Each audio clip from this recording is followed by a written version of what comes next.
that's one of the biggest things that stops courage is people hear a courageous idea. They're like, that's going to cost a lot.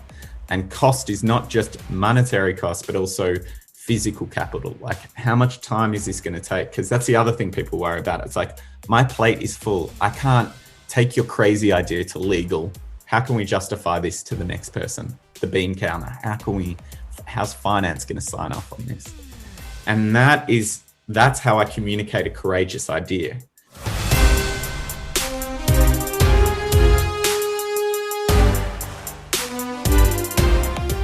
This week on the Courageous Podcast, we've got Julian Cole. He's a strategy coach. He's the founder of Planning Dirty Academy. Since COVID, he's back in Australia, but he's a rock star strategist. Man, he came from some of the largest agencies on the planet, BBH, BBDO, and I met him on LinkedIn. Like, you start following people that are just putting out awesome content, and every time I'd like read his post and scroll down and then see I wasn't alone. He had like 600 likes here and 500 likes there. And you're like, yeah, this guy knows what he's talking about. He definitely knows what he's talking about. I mean, we talked through a bunch of other work that he's done with clients, and he sets up the framework and how he goes about his process, which is really cool. And I think the really interesting thing about him is that he's been sharing his work for a long time. So if you Google him, you'll find all his SlideShare decks. And the academy that he built, very obviously going from, big agency to an entrepreneur is full of fears that you have to address. And he's done that, but also a tremendous amount of hard work. And we get into that a little bit. I think the academy is just awesome. And he's set it up for people, working in the agency business. But at the end of the day, it's all about strategy. And we talk a lot about, why brands need that strategy and why it's so important. Yeah, well stated. Yeah, this is not an episode about agency side or brand side. It's an episode about the need for nailing your perspective. If Julian were setting this up, he'd just sort of say, I think, what's the revelation? What's the insight? And go deeper. What is it on a cultural level, not just what the ask of the business is? He shares a framework called RIC. Huge fan of that, where the R is the role. You know what? We're going to save it for the episode. Enjoy the episode. I think you're really going to like where we took the conversation.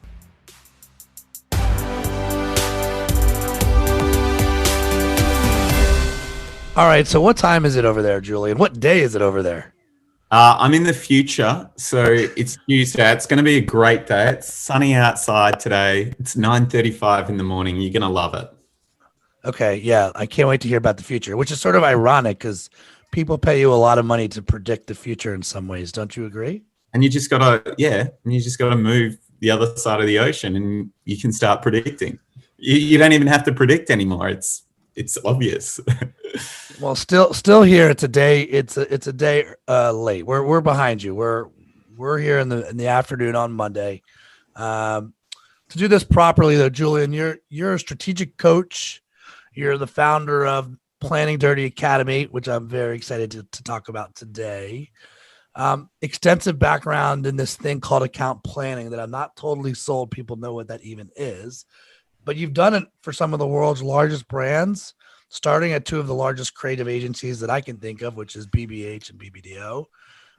Absolutely a pleasure to have you here. This is why social media is cool, and because I found Julian on LinkedIn and just like, oh, this guy's got his shit together. Like, look at this. This is, oh yeah, I'm not the only one. 500 people like this post, 600 people like that post. So it's funny. I've seen your stuff for about a year, maybe a year and a half. And I kind of sadly wish you were still in the States, but why did you make the move, by the way? To America or back to Australia? Why'd you move home? COVID. So it was not having proper health insurance in America. It just felt like a bit of a risk and didn't know how bad it was going to be. Thought I was only going to be back for 3 months. Turned out to be permanent, I guess. So yeah, that's how it's played, unfortunately. It's funny how health insurance will handcuff you, right, and make decisions for you. It really, yeah. So maybe you can just take us through quickly for all the listeners how you went from agency world to starting your own Planning Dirty brand, and what made that move for you. So I guess all my career in strategy and working in ad agencies in that department, I'd always shared a lot online. I'd always had a blog. Then when SlideShare, if you remember SlideShare, that was massive for a while. I was all hot on SlideShare. Then it's, who knows, they sold to LinkedIn and then went nowhere. I was always sharing stuff, always sharing content. Also had dabbled in teaching strategy on Skillshare at the very beginning about 8 years ago and really loved it. And so I had been working at agencies, worked at BBDO, BBH, took a year off traveling and decided to move to LA. And I was looking at LA for a job, wanted to go client side or into a brand, into a strategy role. It just didn't happen. Just couldn't connect with the companies that I wanted to work with. So I decided when I moved home, I'd freelance. And so as a strategist, was picking up work as a freelancer and working at some amazing brands like Apple, Facebook, Uber, Disney, and doing that strategy consulting. And then I'd always taught. And so I decided I was going to give it another go at teaching online. And just a lot's changed in 8 years. It's become a lot easier. And so I decided to set the academy up then as well.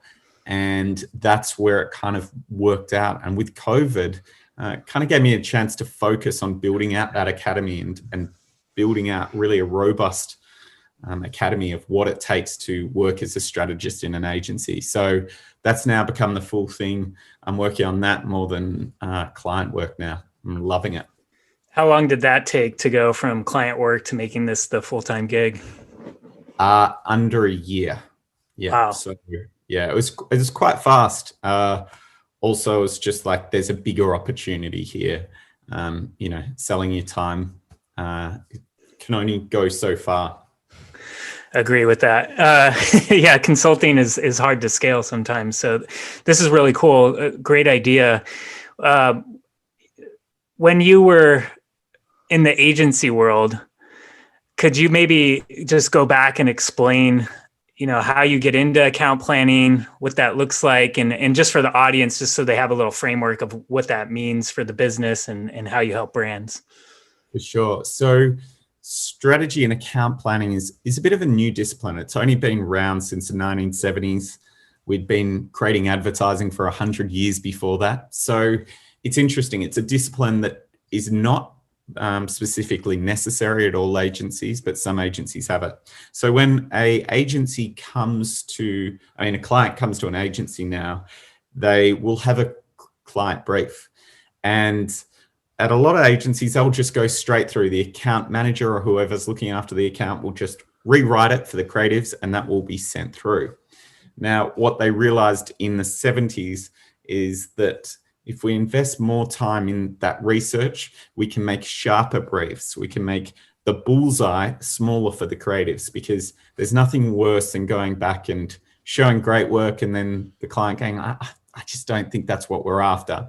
And so the job of the strategist was to really hone in and make a really clear bullseye. And that is what we do as a strategist. We do a lot of research on what we call like the 4 C's, which is the company, the customer, the culture, what's happening in culture, and the category that they're in. And then we get to one single brief. And the difference we do is a business will often write the brief from the business perspective of like, we've got to grow awareness by this much, or we need to move this much product, or we need to talk about this feature. What the account planner does is flip that to the consumer side of it. So yes, you need to sell more products. So a campaign that I always like to talk about is Spotify's campaign when they tried to get Gen Z to sign up, because Gen Z spend a lot of money on music, but they don't actually buy subscriptions to Spotify. And what they realized is they thought Spotify was too cool for them and like not relevant for them. and they were starting to feel not as relevant in culture anymore. Because what they found, and there's this insight that as soon as you turn 33, you start listening to more old music than new music. So music that was created in the last 12 months versus music that goes back 15 years. And that's the age when you start to feel uncool, or just like culture has moved away from you. So the campaign that Spotify had, yes, they were trying to, get Gen Zs to sign up because all their music's on there. But what they realized is the bigger tension is here is that this audience doesn't feel cool. And so what we've got to show is the music that they used to listen to is relevant still today. So there was all these great billboards ads, which was like UB40. You used to listen to UB40 in 1998. 2019, I think, was the ad. You be 40 years old, red wine. And so it's like all the lyrics mean the same, and they just associated with understanding those older pieces of music. So in that job, the account planner kind of worked out, okay, we've got this insight, Spotify, you've got this halo of seeing this cool young brand. How do we tell these people we're not just for the young kids, we're for you, and we get you as well, and we've got your music? And so that's the job of the account planner, because without the account planner, what would have happened would be make us a campaign that tells us, tells Gen Z we've got the best 70s, 80s, and 90s music. Nothing in there. So that's the job of account planning. And so that sits within creative agencies and requires them to do a lot of research and then craft that one creative brief for the team. First of all, thank you for officially saying I guess I would have been 12 years older than cool, but now you've given me hope. Like, I'm exactly the guy that needed those billboards. But yeah, it's funny because 1970, it's still 50 years ago. And yet account planning is not like wildly like agreed upon, accepted by not even just agencies, but brands. And to your point, another way to just sort of wrap it up, it's like that cultural tension or opportunity. It sure seems to be an important part of what should be every business. You mentioned some pretty big brands that you've had a chance to work on. I mean, Apple, dream opportunity from the outside. From obviously I wasn't in there and have no idea what that was like. Do you have a favorite, or is there like a specific like moment that you could share from even the Apple experience? I know those are two separate questions. Yeah, I would say my favorite was PlayStation. So we relaunched the PlayStation 4. And so to me, that was an amazing opportunity. This was when I was working at BBH. We relaunched the PlayStation 4. At that time, Xbox 360 was way head and heels above. And they also had Microsoft dollars, which is like, you are just blanketing the market. So with the next console launch, it was really important that we won. PlayStation 3 had kind of gone off course. Instead of going after gamers, they'd gone after that full entertainment home experience. And so gamers just felt like they had been left behind. And so with the PlayStation 4 launch, we relaunched it, came up with a new brand tagline, which was greatness awaits, and had come up with this amazing insight around that the emotions that you feel playing video games are real. They're legitimate. If you win at FIFA, 19, then you are feeling that same emotion as you do when your indoor soccer team wins at the end of the day. And so what we wanted to say is they're legitimate emotions. They're real, and you shouldn't feel ashamed about that, because there was a lot of shame with gamers around that. So the campaign was all around we wanted to invite, inspire, and challenge gamers to their greatness. And we created an amazing creative campaign, and it was really integrated, really like getting into not just like great TV ads, but work that really melded the boundaries and really understood gamers. So that was like fantastic work to work on, a great client. And we ended up, turning the tide on the console wars, and PlayStation 4 went on to be the highest selling game console. So I'd say that's like a career highlight, because it was just great work, working with an amazing team. You know, that team's gone on to they're now at the top companies, you know, running, when we talk about agencies, running like DDB, running Grey, you know, all the top agencies, the people I was working with then have now gone on to bigger things. So I really feel lucky to have worked with a great creative team at the same time. Julian, when you think about how long it takes to get to like that meaty insight, like what's the process? I'm sure it's different for everybody, but around how long do you think it takes where you have that moment? You go through the 4 C's that you talked about, and you come out the other side with something that you're like, okay, I can feel this. This feels right. Like, how long does that process usually take for you? How do you know? Yeah, the process takes, it's hard to put a number or a time on it. But I feel like you're probably not getting to it under 3 days. You know, you've got to sit with it.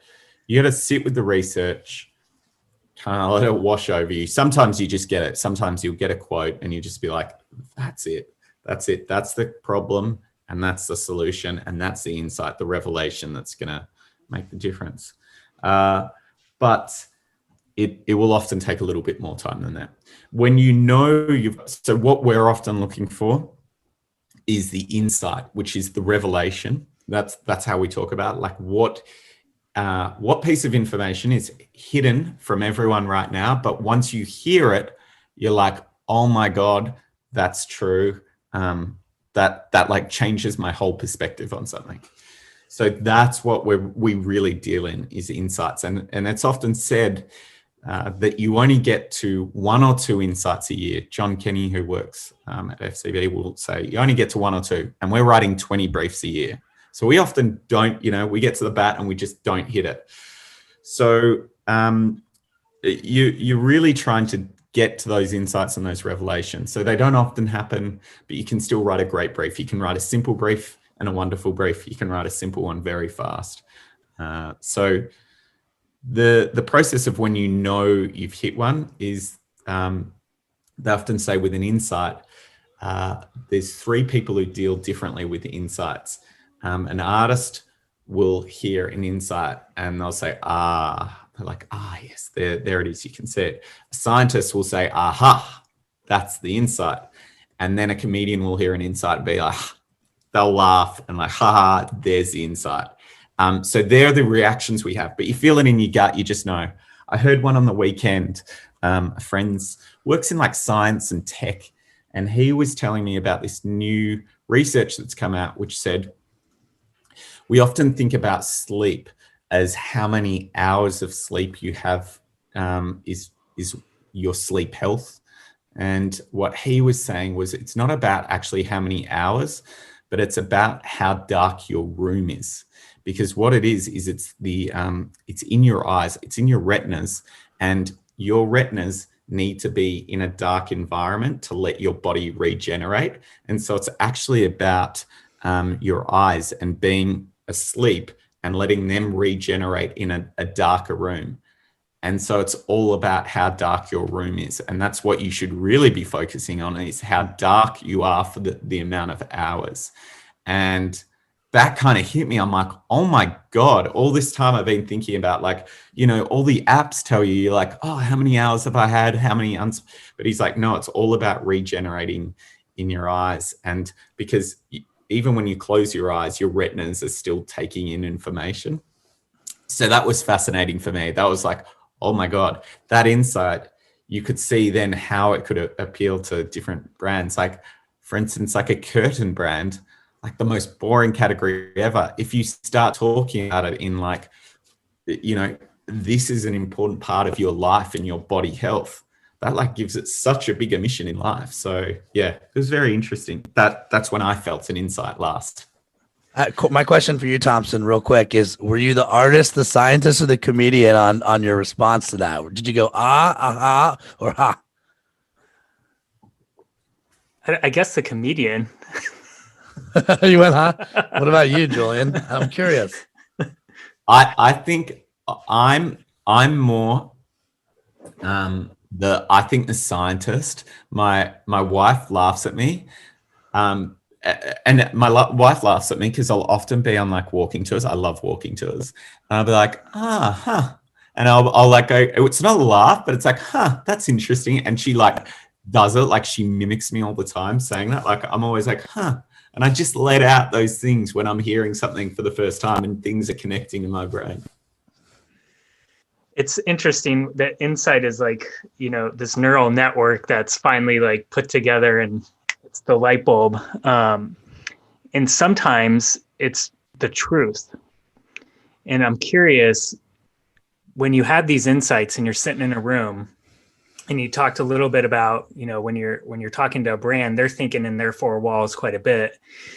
And maybe sometimes they don't really want to hear the truth or don't believe the insight. And we define courage as knowledge plus faith plus action. So you have to have that knowledge and you have to have some faith, right, to get to the place where you're going to put it into execution. So the question is, when you have these insights, have you sat in the room where it's really uncomfortable to get through the insight with some of the partners you've worked with? And do they have to show courage to accept the insight and put it into action? Have you had those experiences? Yeah, definitely work, because it's really hard, because you're firstly, like, creative is a subjective thing. So if you're getting people who have come from a background in something where there's a right and a wrong answer, accounting, finance, maybe sales not really sales, but there's operations, there's a right and wrong answer. Now, what is required is that with advertising creative, it requires, especially great creative work, it requires a creative leap. You need to kind of connect some dots that don't look on paper that easy to see. And so I think where courage has happened is usually when you're trying to change a mindset or a way that people have been working. Because often what we think about is, we need to tell people about this feature and then they're going to buy the phone or whatever it is. Just go out with this feature and that's what's going to change people. And that's often not what the consumer problem is, And so when you're talking about consumer problems and suggesting that's not what we actually need to say, and trying to move them to that other place, and if their brain's been wired that way, they've worked in this corporation for 10 years and whatever business it is, and that's how we've been doing advertising, that definitely takes a courageous leap. Yeah, we like to think of it as fears and putting your fears on the table, right? So that uncomfortableness may be, a fear of taking a risk or not having all of the knowledge behind the idea or the insight, which is where the faith part comes in. And like you're talking about, it's that leap. Are there specific examples, in your process, and I've read, through your site and Planning Dirty, that help move your clients, the brand, through those moments where there may be that uncomfortable feeling, those fears may be popping up in the boardroom? How do you help move them through those? So one way is through, I think this happens a lot in corporations. One of the ways that I talk about is a thing called nemawashi, which is Japanese corporate culture. And the idea there is it's meetings over hallways over boardrooms. And the idea there is what you actually are trying to do is create a coalition of people who are bought into an idea. So if we've got a great creative idea and we're presenting to 4 new senior leaders or 4 new clients, what you do is you work out who has the power there, what's the power dynamic, and what do we need to do with those 4 clients? Because you're often going into a room with not just one decision maker, multiple. So you work off who you can actually talk to before you go into that meeting. So you want to be talking to 3 people before you go into that meeting, and you can probably knock over the 4th with that, with the coalition kind of building around that. And so that's what I often talk to planners about. And this is the softer skills. It's the diplomacy, politics side of it, is that you want to be building coalitions to get around an idea first. And the other thing is that especially as agencies selling ideas into clients, they have eyes further into the building than you do. Your eyes only can see the front door. They can see all the way back to the dirty, factory bins and whatever it is. And so when you're presenting an idea, they can help translate that into an idea that can get further within the organization. And so that's what I often talk about, is like, how do you build coalitions? Because we feel comfortable in numbers. So you need to build that support. And I know that doesn't speak directly to risk taking, but that to me is taking down the risk, taking down the risk by social kind of cohesion. Yeah, I think it's creating belief, right, in socialization of the idea. I just had one comment when you were talking about hallways. The hallway doesn't really exist right now. So are you? How are you doing the hallway conversation? I mean, is it like 12 Zoom calls to get to the boardroom? Phone calls. Yeah, it's just picking up the phone now and trying to push those through, or DMs, chats, having those conversations. You're just trying to, as you said, socialize an idea. And that might not be a phone call. It's probably better as a phone call, but it could be in a number of ways. Julian, we talk a little bit about if you think you're being risk averse, then unbeknownst to you, you're courage averse. Okay. If you're risk management, unbeknownst to you, that's also courage management. And so I'm smiling because I love that coalitions idea. And the layman's way to say it, honestly, is like, let's take the courage out of courage, right? Like, let's make it as easy as possible for you to take a leap. And in some ways, your job, I'm curious to hear which part of the job you enjoy the most, like the research part or the making sense of it part. But whatever it is, your job is to make it as easy, right, for that light bulb moment, for that revelation moment to happen. Do you see it that way at all? Yeah, I guess. I always say 50% of the job is the craft, 50% is the diplomacy and selling the idea through. So, like, if you can't do that second part of like socialization, you're stuffed. You're not going anywhere. Even if you are 100% correct, it's just not going to go anywhere with that idea. Is that like Planning Academy 101 or Planning Dirty Academy number 101? Is it 50-50 actually? Are you teaching people the tools as much as the craft of presenting? Yeah. So I've got a whole section on what I call diplomacy, which is how do you navigate through organizations and agencies and make things work for you. So there's a whole chapter on how to do that.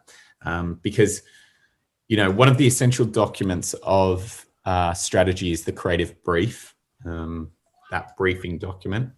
And a lot of people, when they first think about it, is like you're writing it and then you just go and present it. It's like, that's not how it actually works. Like, there are like a number of meetings you have beforehand with like the creative director who's taking the brief, getting them involved. You often take them like 3 different briefs. Then you're like working it all the way up to that meeting. And then you're putting more information in the meeting and then getting down to just the brief. So there's a lot of that soft skills stuff that happens behind it as well. So I think that's why it's so important to teach that as well. So if you take your process and you run it through you run it through yourself, only you, and like you were let's say you officially sold the Planning Dirty Academy for $1 billion. Congrats, by the way. And so now you can do whatever you want. And for some reason, your choice is even to go client side or agency side. Where do you go? Can I run is it my own business, or I'm just playing that marketing function? Well, I think there's a little bit of your answer, right? But so would you prefer to go client side if you're running the function, or would you prefer to start an agency version we're seeing, for those of you listening, we're getting head nods no on the second. Yeah. So sorry about that. So the reason I was originally up until 15 years ago, I mean, like for 15 years, my whole career, whatever, I really wanted to start my own agency. Like that was the number one thing I was going to do. Was going to like start it. And then the year before I moved back to when I moved to LA to start working again, I read Rick Webb's book on how to start an agency, how to transform and start an agency. He started the Barbarian Group, which was a great digital agency that ended up selling out. The moral of the story is he literally burnt out, was like marriage was on the verge and just like completely exhausted by the end of it. And the margins just, all the way through, you're on a roller coaster all the way through. And I read that and I was like, I'm never starting an agency. That's just not the business model for me. Just doesn't sound like the type of person I am, kind of living for 10 years on nothing, hoping for one big bang. So I definitely wouldn't start an agency model. I don't, to me, the model's not there to work with the personality of person I am. So I'd probably go client side, in that case, and start my own business. And I think the biggest thing for me is looking at the business model. What are you selling? What are you selling and how does it transform when you scale? Well, I mean, you're doing that essentially, right? With Planning Dirty and the academy that you've started. What are some of the things that were unexpected in going through this process? I mean, you ramped up real quick in under a year. That's fast growth. Mm-hmm. Any hidden things that you just didn't expect that you've learned in the last year? Definitely the amount of work that it takes. I kind of completely underestimated with how much work it was going to take to start the academy, run the academy, trying to market the academy.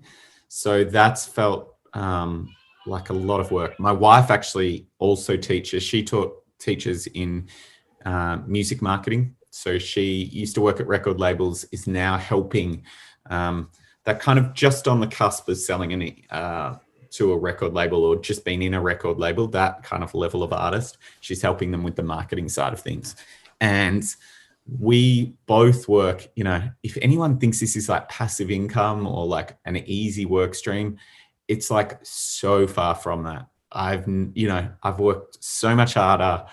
Like you're always constantly thinking about it. And so that would be kind of the biggest thing for me. But I feel like I'm building to something great.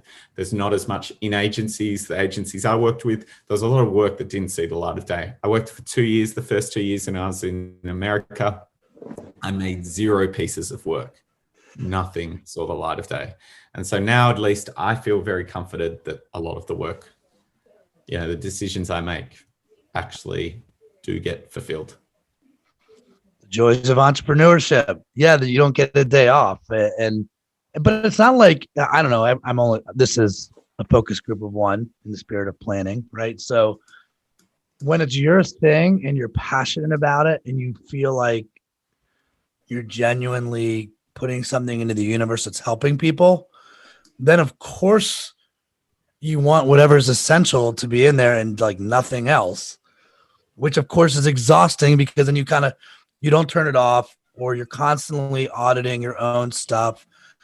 I joke that we're compensated observationalists, right? So you're doing the same thing to your own stuff. And so, I mean, already I imagine the response that you're getting, it sure seems like, I mean, can you breathe a little bit where you're like, yes, I thought there was something here. People seem to be liking this.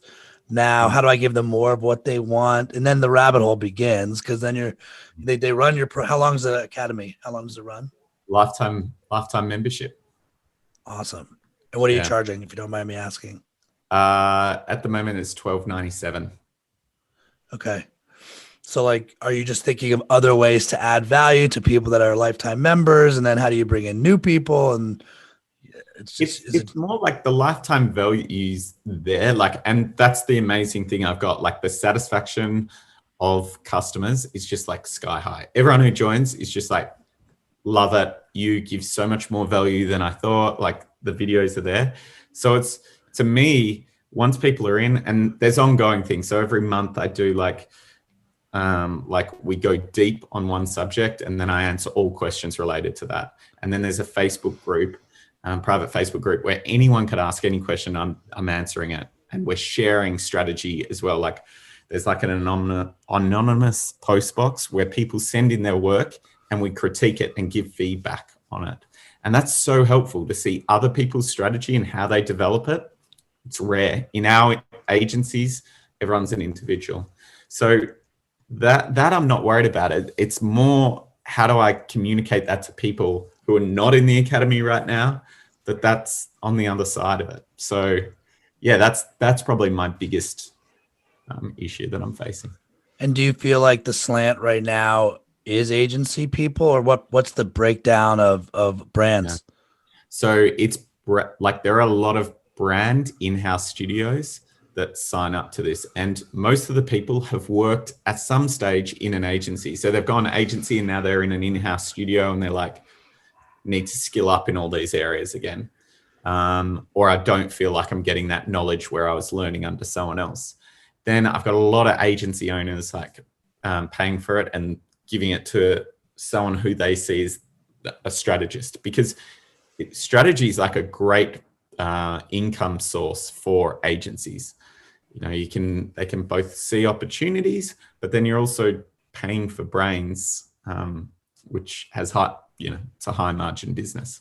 Seems to me, I grew up in the agency space and then went brand side, and the value I got from working on so many different pieces of business, but also thinking strategically about them, trying to solve problems, was so valuable than going into the brand. And it seems like there's tremendous value in what you're selling here to just go direct to brand and have it start in-house. I mean, marketing teams should know how to do this. They should be writing a brief that isn't constrained by the four walls of the business. What do you think is the problem that, in-house teams or the marketing team faces to kind of get out of their own way to open up and really develop insights that, are taking into account all four C's and not just, what the business needs are? I think it's often the institutional knowledge that just sits in the four walls, the history of how we've done marketing today. Like that stuff's hard to break. It's really hard to break. And if there's not someone who's showing that, who's like a strong leader, it's really hard. That's tough, because it takes conviction to change. And if there's someone coming from the outside, it's like, well, we don't do it that way. There's so many barriers set up. So it really takes, from the very high levels, and this is where I've seen org change happen all the time, needs to happen at senior leadership levels, needs to understand we've got a deficit here, conviction to change the process, and a way to follow up on the process. So I'll give you an example of when that happened at BBDO. So BBDO, always seen as a traditional TV only agency. Now, this was a while ago, I want to say 2015, 2014. What was happening was Facebook, there'd be a big Facebook media buy, and we'd just be putting the ads on there. And everyone remembers this. It was like 30-second spots in the weird formats. So we did like a research report with Facebook, which realized that if you cut it, edited it, and you needed like subtitles, it needed to be like engaging in the first 3 seconds, all the stuff we know we take for granted now, but was new back then, the square to square format, that would make a massive difference. And you could have stopped and been like, we did the research with Facebook, BBDO, we get it, we've done it, boom, this is the future. But it wouldn't have changed the organization. So what happened was, with the CEO, what we did is we worked out how much would it cost. Working with production, we worked out it cost 10 grand, just, earmark 10 grand on every production budget to do this final edit for Facebook. So the CEO was like, yep, got it. Here's the package. Everyone's got to do this. And so the CEO and the chief creative officer sat, and they said to everyone, in 3 months, we're coming back and auditing every brand and making sure that they're doing this. And we're going to look through every single client that we've got in the building. and testing. And if you haven't done those changes, we're going to call you up and ask you what happened. Why wasn't this change happening? And that, we called it like Project Thumbbreaker. And that to me is how institutional change happens. It had a couple of key ingredients. It had going to senior leadership completely bought in, senior leadership willing to tell everyone in the organization this is the change. But then it had a very functional moment in time in the future where we were actually going to audit it, and that you'd have to respond to them. And I think that is how the change happens.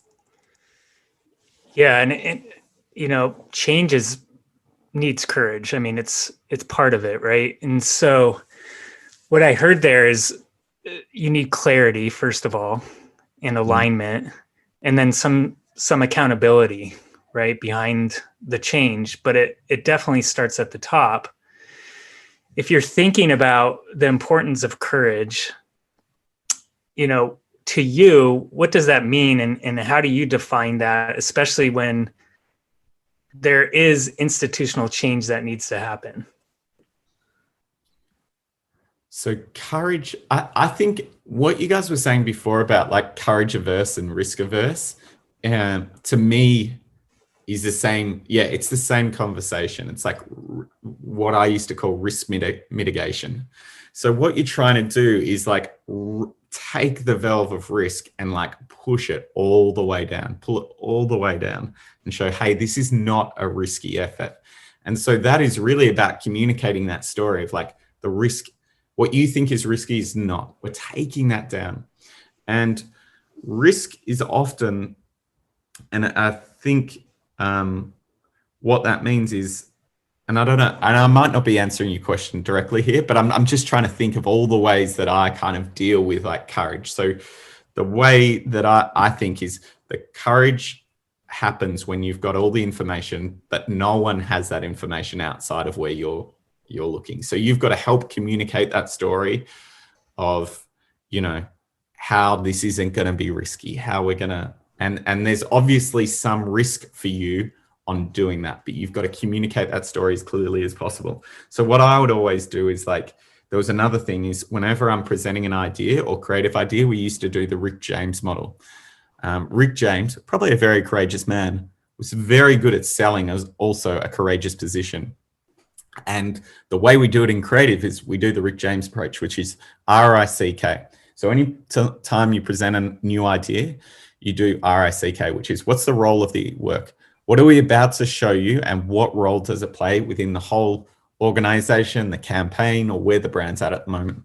Then we present you the idea, courageous idea, really testing it. The C is for cost. That's one of the biggest things that stops courage is people hear a courageous idea. They're like, that's going to cost a lot. And cost is not just monetary cost, but also physical capital. Like how much time is this going to take? Because that's the other thing people worry about. It's like, my plate is full. I can't take your crazy idea to legal, sit in meetings with them all day, do all this other shit. I can't do that. So it's both physical cost and the dollars. And that's usually anchored against costs of everything else. So that's only 10% of the budget. It's small. And then the final one is KPIs, key performance indicators. How are we going to, what is the measure of success for this idea? And I think that as a package, because KPIs is like, how can you what a KPI really is when we're dealing with advertising is, how can we justify this to the next person? The bean counter, how's finance going to sign off on this? And that's how I communicate a courageous idea, is through the Rick model. And the courage comes from them not seeing me as an idiot and wasting their time and being able to, and thinking that I'm just coming with the crazy ideas. It's showing that I've got the idea and I can make that happen. There's so much good stuff in there, and again, just as a sort of a, sneak peek, like when I think about how will we market this episode? Like, I don't want this to get caught in like, well, you're a brand person or you're an agency person, because this is just like entrepreneurs need this. Like if I'm an entrepreneur at any level, you should know all of the things that you're talking about. You should, like, Rick is a perfect thing. Like, the role of the work is, to me, is just context. That's a version of knowledge, right? And I loved how you said, there's something really interesting, and I hadn't heard it this way before, which is typical that you're the planner and I'm having a revelation. But when we talk about knowledge, faith, and action, like, if I have more knowledge on this than most people, I have to bring people to that knowledge so they feel comfortable. Like, I got to raise their knowledge on something before you then unpack or unveil what the idea is, which is the I. And then I thought the cost part was great because that's really where you need courage to, like, okay, what are the ramifications on if we do this? How long is this going to take? To your point, we always say that change is hard and change equals pain. And in a COVID world, the last thing you want to do is have more pain at work. I got enough pain in my everyday life. And then to your point, the KPI part is probably, this is selfish, but like why I named the book Return on Courage, because that was the biggest gap is people like, what's really my return on doing this? And I think this is a cop-out answer, but in the spirit of not hijacking all of this, like, well, you can't afford not to do this. Actually, from the research that we see, you're gonna lose relevance. You're gonna get passed by somebody else. So I love that model. Like, I love using. I can see how Rick plays really, really well. It's a nice framework for sure. How many frameworks do you have, by the way? It's unlimited. We've all got unlimited frameworks. There's so many. Well, okay. So this is the other thing is, if we want to talk about frameworks, like Rick, the reason Rick's so good is, and this is really important with ideas too, is that you want to have them in a creative package, a way to remember what we talked about. So Rick James is great because you got to name it. You got to name it something that's really visual, that will stick with a connection, that puts new memories together, that is memorable. And so that's what Rick James is doing. Because at the end of the day, I'm sure someone else has probably written, what's the business objective? What's the idea? What's the budget? And what's the results? You know, like they're different things, but I just played with the words and I was like, okay, how do we do something here? And then it kind of sounded like Rick. And I'm like, that's a word. And then it's like, this is how I actually backed into it. I'm like, Rick.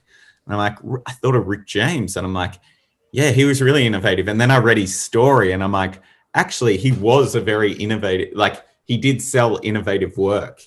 And because what he did with Motown and selling pop funk. And so then it just rolled back up that way. And so I don't know if it's it's just an idea that I've then tried to solidify into a framework or concept. I mean, it's advertising at its most basic element, right? Like awareness and recall.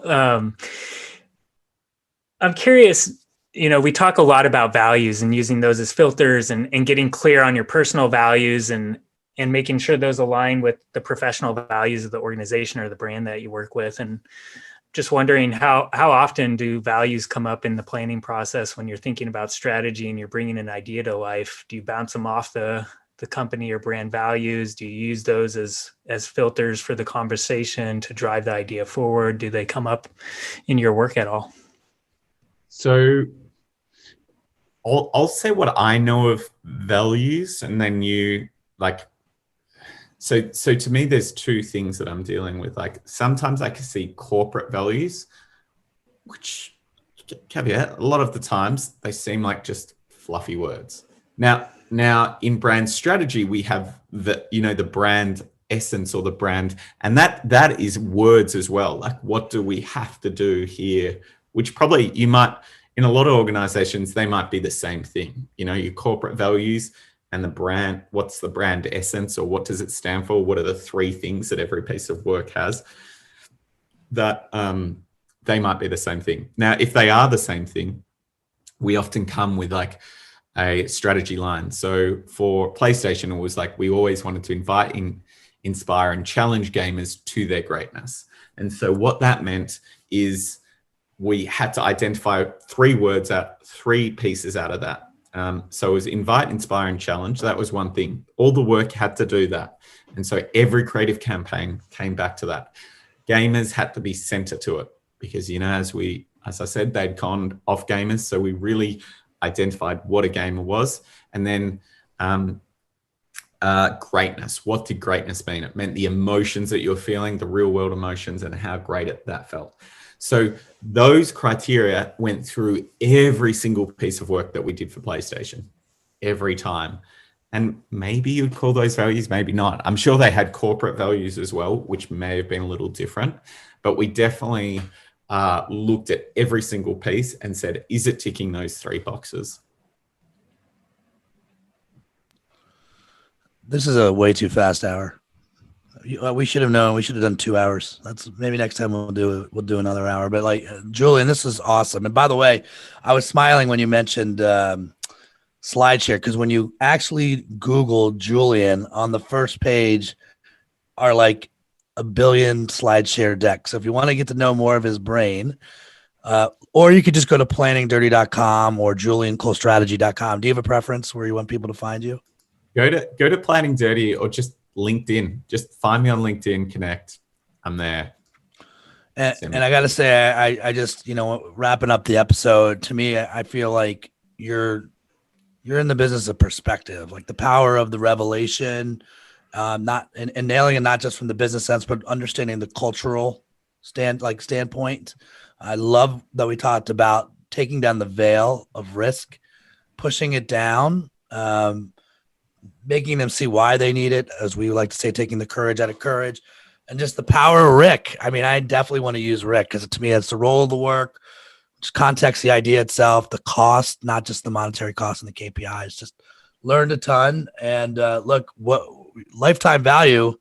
Wait, lifetime subscription, is that what it is if you join? Yeah. Lifetime. Yeah, you've got access to all the content for a lifetime. So yeah, there's a lot in there. If you're interested in strategy, it teaches you the fundamentals and gives you the confidence to be a strategist. I mean, in the spirit of courageous, because this is the Courageous podcast, if you're going to sort of sum it up or kind of take us home in this and use our language, like, is there one insight about courage that you were hoping to share today that we didn't get to, or is there like, how would you properly wrap up this episode? I think for me, it's all what we've talked about is like helping take risk off the table for others, because that's what you're doing. If I'm talking in your language, you've got faith, belief, you've got faith in the idea. This is in creative work. You got faith in the idea. This is the right answer.